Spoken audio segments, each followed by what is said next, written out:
Well, hey everybody, Pat Mesiti here, and we're going to blow the hinges off the door today. We're not holding back.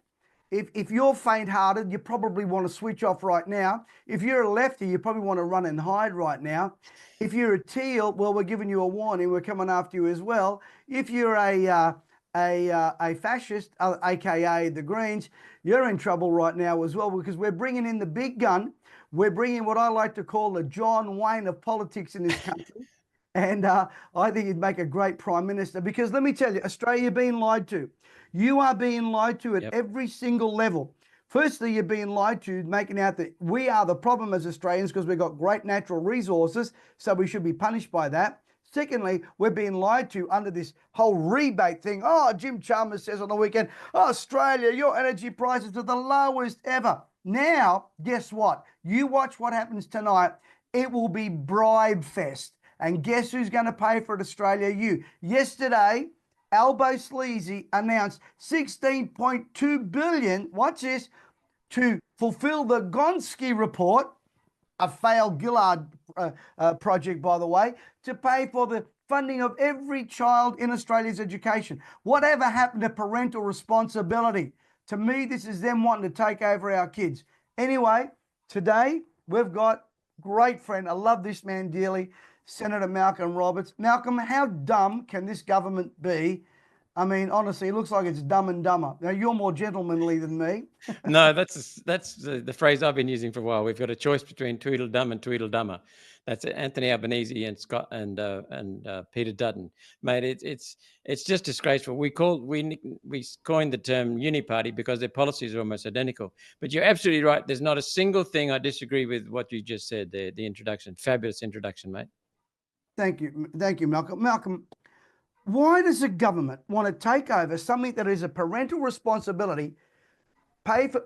Why should the government pay for our children's education? They want to remove the middle class completely.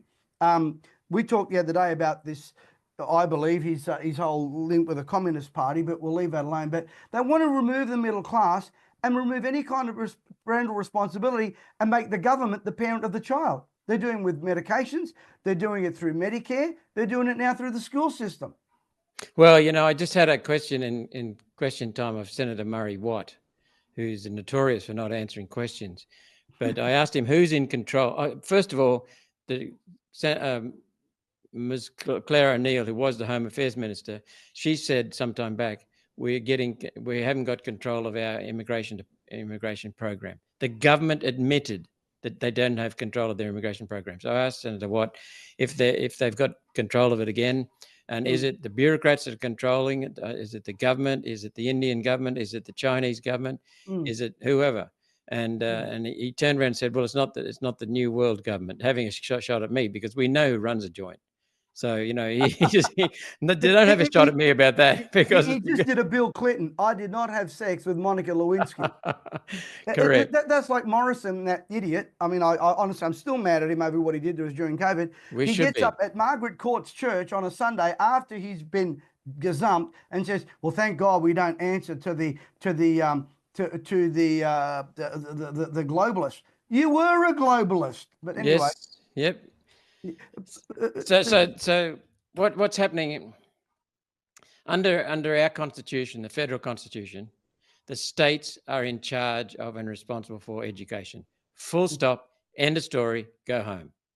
What John Howard did was he brought in the national curriculum. That's right, which is brought in from overseas, from the United Nations, with all of it going through. So that's what I'm latching onto your comment. What they're doing is they're bringing in woke policies from the United Nations to dumb down our children, to make them dependent on what will ultimately be their own words, the New World Order, global government, unelected. And so what we've got now is the states powerless because the federal government have come in. We have got 4,000 bureaucrats, 4,000 employees in the federal education department, Pat, not one teacher, not one classroom. What we're saying in One Nation, one of our policies is to recover $90 billion of waste and duplication, shut down the federal education department, get it back to the states. Pat, it's a very simple question. Anybody can answer this. If you've got two people responsible for something, who's responsible? Both are. Yes, but if you've got two responsible, none are. No, yeah, true. You know, that's the reality. So what happens when education, we've had a federal education department for some years now, and what's happening is when something goes wrong with education, our education scores have never been lower. They are plummeting. We're Mm, falling down the ranks of mm, our international competitors. Um, what's happening is when something goes wrong with the education system, the federal mm, government points to the states, and the states point to the federal government, and they're mm, blaming each other. So no one's responsible. What we mm. say is get the federal government the hell out of education, completely Yep, out of education, and get it back to the states. When the states are responsible, we have something quite remarkable in our federal constitution. The Americans have it too, and we copied it from them, mm, and that is competitive federalism. Each state is responsible for the majority of government services, not the federal government. The federal government mm, is limited into what it should be mm, doing, but it's mm, infected the states, and it's now in what is it in indulging in wrecking the states, and so mm, what interfering with the states. So what happens is that we've got no one responsible. But if we went back to the states, then if New South Wales develops a better education system, people from Queensland and Victoria move to New South Wales. It's that mm. simple. If that's important to you, Yep, so that's what's happened with competitive federalism. So what we need to do is get back to that and put responsibility for the schooling back with the state governments and back with yep, the school principals and back with the parents. You're quite right. Parents mm, might, if they're not homeschooling, they're relying on public education, then they need to be involved in running the school, mm, telling the principal what they need. Same with the mm. P&C. They need to be involved. We need community involvement back in schools. And you won't get that when the federal government brings in a UN, New World Order curriculum. Yeah. I want to get to some in a moment to One Nation's policies, but I want to deal with some of the immediate stuff. On the weekend, Grim Jim Chalmers, by the way, Australia, who has not studied economics, he's got a degree in the thesis of Paul Keating, correct me if I'm wrong, and his economics. That's what he's got. Oh, but he's got a name. He's got a name, Dr. Jim. Dr. Jim is the same as Dr. Jim Cairns under Whitlam, and that Well, you know where he, that went. he announced on the weekend that Australians are better off, that they're paying less for their energy and electricity because of government rebates. Can you explain to my dear audience and to the lefties out there who think somehow this money just magically appears out of la la land? Where do those rebates come from? And are we paying less? Because my bill doesn't show it. You're paying more in two ways, mate. First of all, the government has no money. The government Mm, has it's taxpayer money. It's not government money. That's one of the things the correct. government gets away with. It's taxpayer money. So those rebates come from the government, which means they come from taxpayer funding. So Mm, you're paying for the rebates that you're getting. Now, mm, without those rebates, we would have by far the highest electricity prices in the world, mm, and certainly by far the highest ever in Australia. What mm, we've done is we've increased solar and wind proportion in this country, and we've never had higher electricity prices. In other mm. words, solar and wind are driving this, and it's done that all over the world, Pat. Solar and wind, when you increase solar and wind, Absolutely. it drives up the cost of electricity. Mm, The other thing is so you're paying through your taxes, you're paying through the inability to spend money on taxation on other things, and that's a waste. But you're paying doubly because I said that these rebates, these discounts, these relief funds are going to individuals and to families. They're not going to small business. They're not going to big business, and they're paying the full exploded costs of electricity. And mm, then you go into the grocery store, you go into a corner store where they have a lot of power being used for refrigeration of drinks and ice creams, etc. And you mm. pay through the neck because they have to recover their cost of high electricity. It's that simple. Correct. So it's Correct. still exposed to it, and that's what's driving the inflation: the high energy costs, the high rents, the high housing prices, the high immigration, all driving inflation. And these are all government policies, mate. We are in All a of it. record cost of living crisis, and Yep. all the policies are due to Albanese and his predecessor Scott Morrison. Well, no, no, no. Oh, no, not Scotty. Not Scotty and Stu. Remember Stu Robert? Remember him? Oh yes. Yeah. Tell us about this incredible Christian man, credible Christian man. Can we just remind the audience of Malcolm, you're around there. Remember Stu Robert? Yeah, Robo debt? Robodebt, Stu Robodebt. Yeah. Tell the Was that people it? about Robo debt. Could you remind them about Robo debt? What was that? Robodebt was where they tried to con people out of money and tried to make Mm, out that they weren't entitled to mm, funds, and then when yeah. they were. And under the Stu Rabbit, isn't he the same guy that said, "Oh no, it wasn't us, the Liberal Party, that forced the mandates. It was your state premiers. They were the John Gottis and the Martin." now you got me on the mandates. That's one of my favourite topics. Scott Morrison told us every night for at least 2 weeks during the rollout of the injections, there are no vaccine mandates in Australia. Blatant lie. The federal government had vaccine mandates in Department of Defence, in aged care, in Australian Electoral Commission, the Australian Federal Police. We know people left because of them. We know they had them. But here's the real go. He bought the injections, every one of them. He gave them to the states. Absolutely. He drove the mandates. He indemnified the states. He gave them access to the federal health department data, which is the only way they could enforce the mandates. So there's one other one. There's a fifth reason, that he drove the mandates. He enabled the mandates. He could have stopped them at any moment, but he didn't. And not only that, he put in place federal government mandates on federal government workers. Absolutely. The man was absolute liar. Yeah. And you know what, Malcolm? At that time, I still remember Bronwyn Bishop, who I'm interviewing tomorrow, by the way, folks. I'll tell you about that at the end. She said, "Mr. Prime Minister, you're called the Prime Minister. Stop this." And he didn't. He listened to that scoundrel Hawke and that other scoundrel up here, who sadly attends a church up here, but I'll leave that alone. Roberts. He had his henchmen. He had the Sammy the Bull and the Sammy these henchmen do the work. But anyway, I'm raising my blood pressure, Malcolm. We better but so let's get back to this spend fest that will be happening with the budget.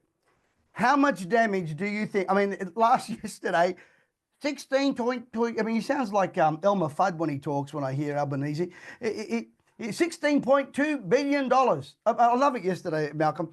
On the one hand, he rebukes a reporter for mentioning the teal that, her husband stole the Liberal Party sign, and then at the same, because it was nothing to do with his $16.2 billion plan, and then the same breath jumps out and defends the South Sydney mascot, who's an 81-year-old man. I mean, good Lord help us, Jesus. Anyway, Malcolm, how much damage do you think? I mean, we're at 16 billion.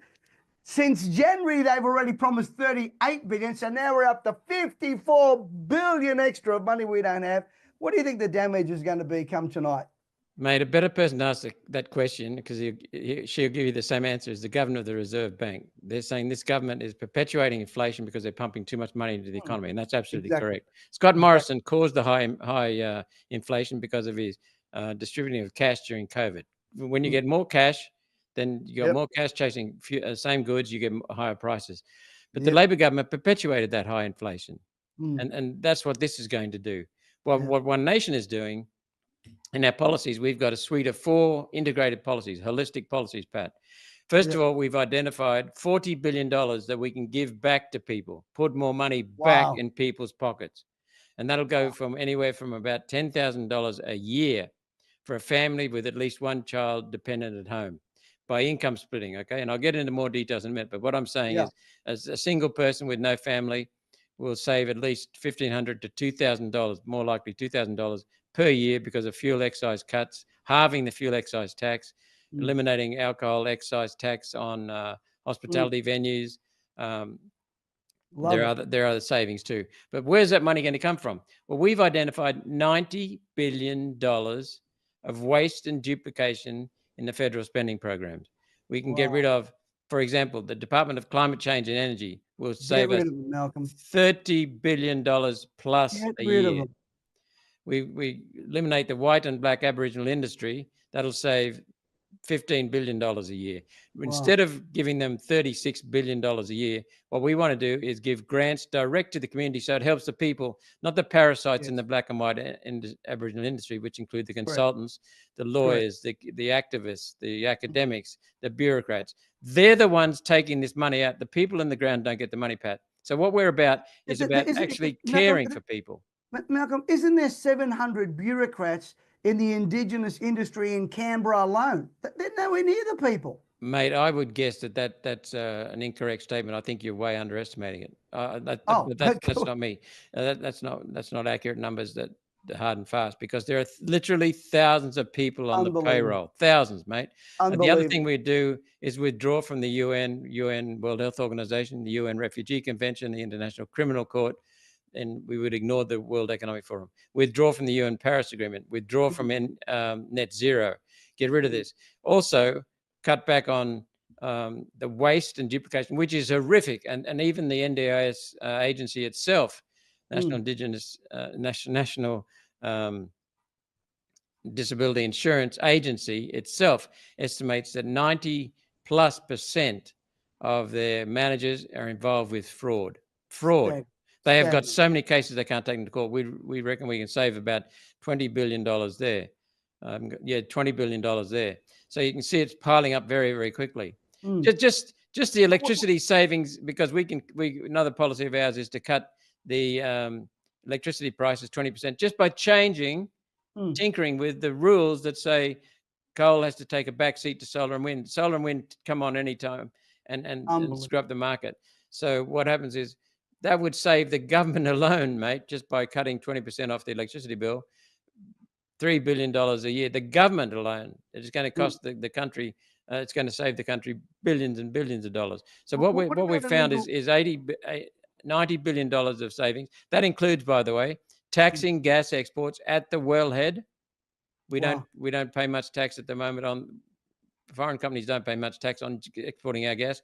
We would do it at the wellhead, bringing in another $13 billion a year, and so that's two things: saving $90 billion a year and giving $40 billion of it back to everyday Australians. The other thing is $20 billion will go into infrastructure a year, because we haven't built any decent infrastructure for decades, mate. And that's what determines your future productivity. So we'll build productive capacity for your kids so that they can have more money in their pocket. And then the last part is we'll pay down $30 billion worth of debt. We've got a record debt of about $800 billion. Never happened before, not even close, thanks to Morrison and Labor. And what will happen? And I want to remind people, I like the fact you bring Morrison in. Just remember, folks, and I want all you Christians out here to listen to me very carefully. Morrison, Stu Robert, and Alex Hawke. Those three set us up. Never forget that. And Greg Hunt. Yeah, they were like the Godfather, the underboss, and the consigliere. So, Malcolm, talk to us about the staggering amount of illegal immigration in this country and what it costs us. I just add those figures up too. We've got 75,000 people here illegally. 75,000. That's about 30,000 houses freed up if we get rid of them. We'd also want to drop the Administrative Appeals Tribunal appeals. At the moment, Pat, what happens is you put a deportation order. Someone want me? You put it. Sorry, I just had someone come in. You put a deportation order. I might have to go. No, we'll be right. You have to put a deportation order on people. They immediately go to the Administrative Appeals Tribunal and tie that up for years. Yeah. So they stay here. We've also got mass immigration, which we've never had the likes of in this country before. John Howard brought in the high immigration. He's the one first. He doubled immigration in his term and caused record immigration and caused mass. Big Australia.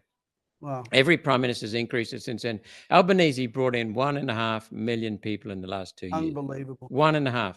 We had 201,490 students enter the country in February, Pat. That's the record highest number for students in February. And that is a time when Labor is saying, we're cutting down on immigration. And you know why they say they're cutting down immigration? Peter Dutton's the same, but they're all very, very vague, because we have been pushing this like crazy. One Nation has been highlighting that the inhuman catastrophe that's occurring, people sleeping in bridges, under bridges, in cars, in caravans, in tents, in the open. From, our state, Pat, it goes from Cairns. Every town I mentioned's got housing problems, housing homelessness. Cairns, Townsville, Mackay, Rockhampton, Gladstone, Maryborough, Bundaberg, Hervey Bay, Brisbane, Ipswich, Logan. All of these towns, Gold Coast, have all got homeless people. We should be the richest people in the world. Absolutely. We've got more resources than any other state in the world. We should be the richest. Instead, we've got people I'm not talking about itinerants or vagrants, Pat. I am talking about people who are families going home, mum and dad working because of the taxation and because the cost of living is so high. They're both working. They go back to their cars at night to see if their kids are still there. They sleep in the car. Where do they toilet? Where do they go to the shower? This is the inhuman uh, treatment of our people. I was watching a reputable reporter the other night who said 3 million Australians are this close to being homeless. We are, on average, $19,000 a year poorer per family since this Albo sleazy government. Now, I want to ask you a question, Malcolm. I know your time's precious, and I've got a few other things to talk about because tomorrow I'm going to be doing something, and because we want to help people. And how would One Nation enforce this? I mean, Pauline can't be Prime Minister. You can't be Deputy Prime Minister. We'd love that. How would, in the words of Don Chip, how do you keep the bastards honest? We already do. Keep them somewhat honest. Can you imagine if you weren't there? Can you imagine if you weren't there? I'm the most active by far in Senate estimates. Senator there is. I go to multiple sessions each day, sometimes 15 a day. It starts at 9 and finishes at 11 at night. So for 10 days after the budget. Now, they're cutting back on that, by the way. But what I'm getting to is that just with that one, Malcolm, I'll come back. Why does that chamber always look empty when they're supposed to be at work? Well, we've got so many other things to do during the day. So I don't blame people for not being in the chamber all day because we've got to meet with constituents, meet with lobbyists, meet with each other, meet with other parliamentarians. We've got research to do, speeches to write, etc. But we've got you can't see it there because the camera's not focused on it, but we've got a monitor in the room that's on the chamber the whole time.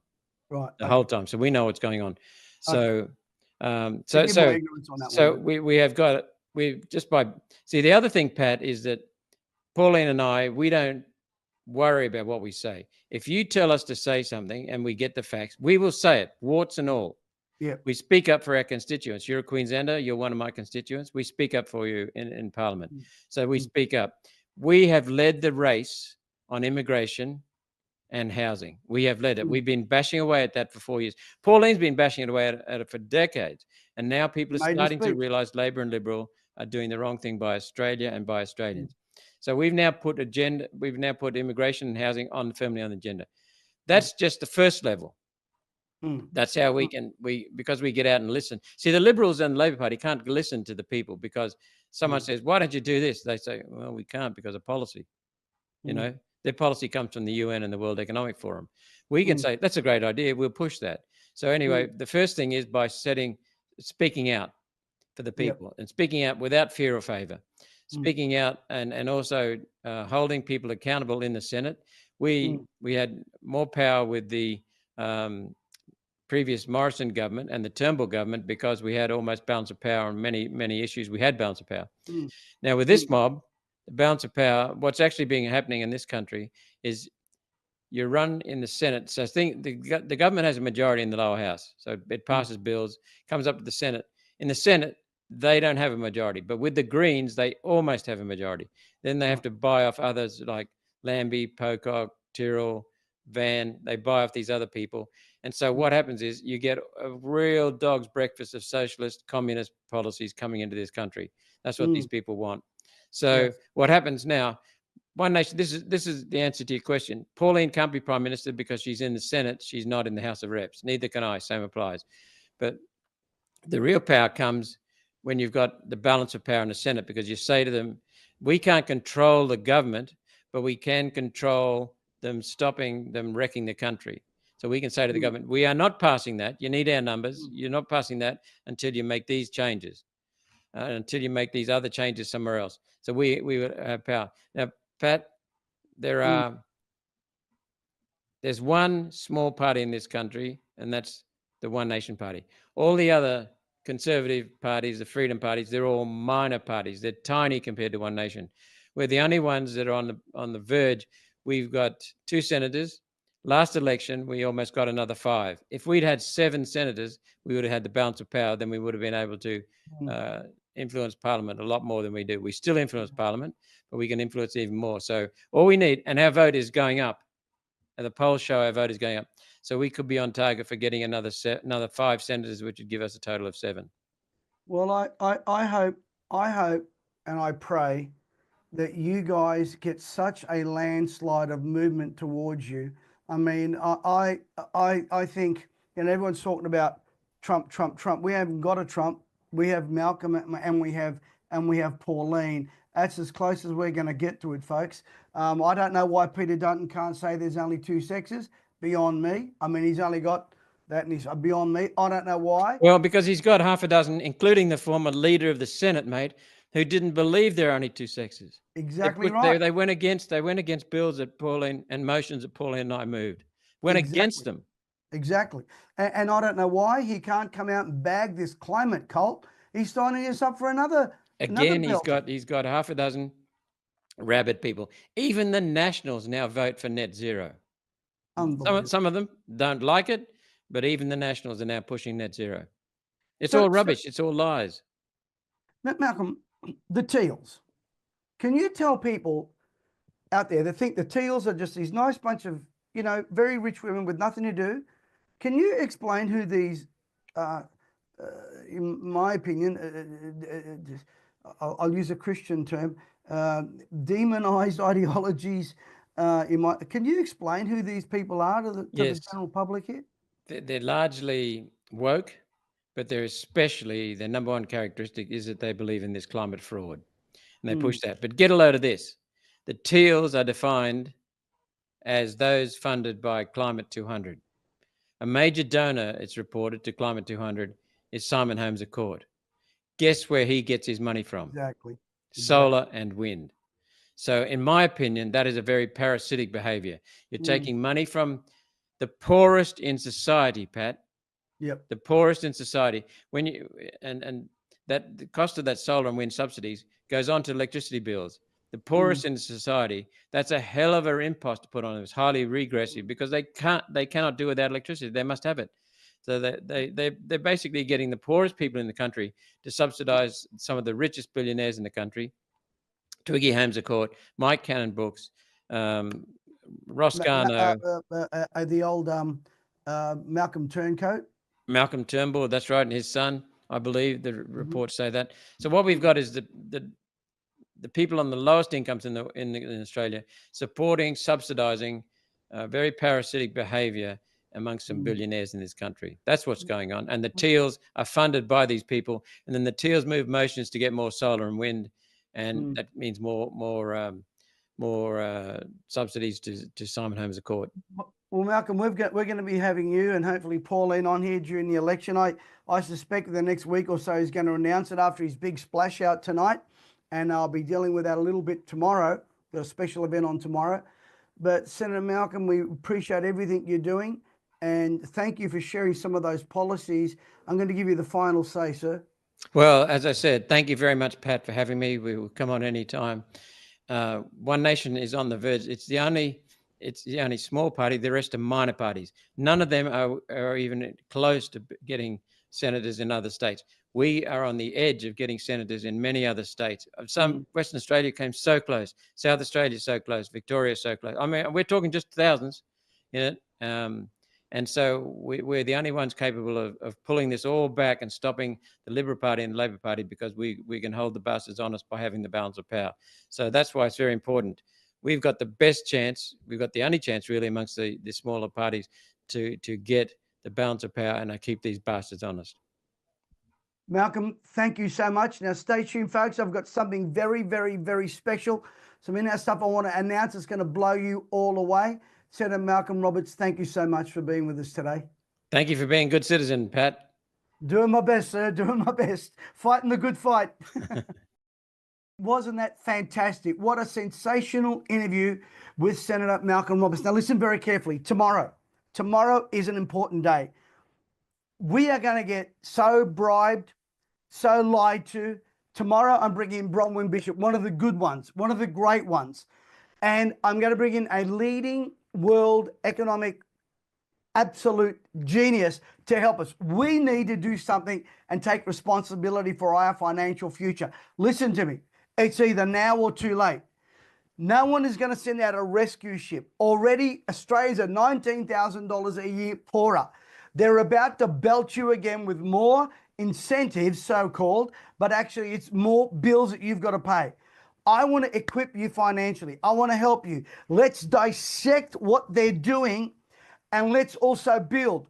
We have a crisis time, but in every crisis there's great opportunity. So there'll be a registration for tomorrow. Tomorrow, 11 a.m. and 6 p.m. It will not be, 10 a.m., 10 a.m. and 6 p.m. 10 a.m. Brisbane time, 6 p.m. In the evening, Brisbane time, 10 a.m., 6 p.m. And say it again, 10 a.m., 6 p.m. Register for either one of those two. It's free, folks. I can't do it on this platform. I know it's going to be an absolute paint peeler. If you thought today was strong, you wait till tomorrow with Bronwyn Bishop. There's a reason we can't have it on this platform. And I want you on there. And come and get educated. Come and get educated. Let me tell you, the banksters, the International Mafia Fund, they're coming after your super. They're coming after your savings. They're coming after your homes. You've got to be prepared, and we've got to be on the front foot. So click on the link in the chat and let us help you. Let us do for you what you can't do for yourself. We're going out on a limb here, folks, and it's only a matter of time before that they shut the doors on some of our freedoms, even financially. And we're going to deal with that tomorrow, and we're going to show you a way forward. So I look forward to seeing you there. Click on the link in the chat and get your free entry to this incredible online Zoom meeting.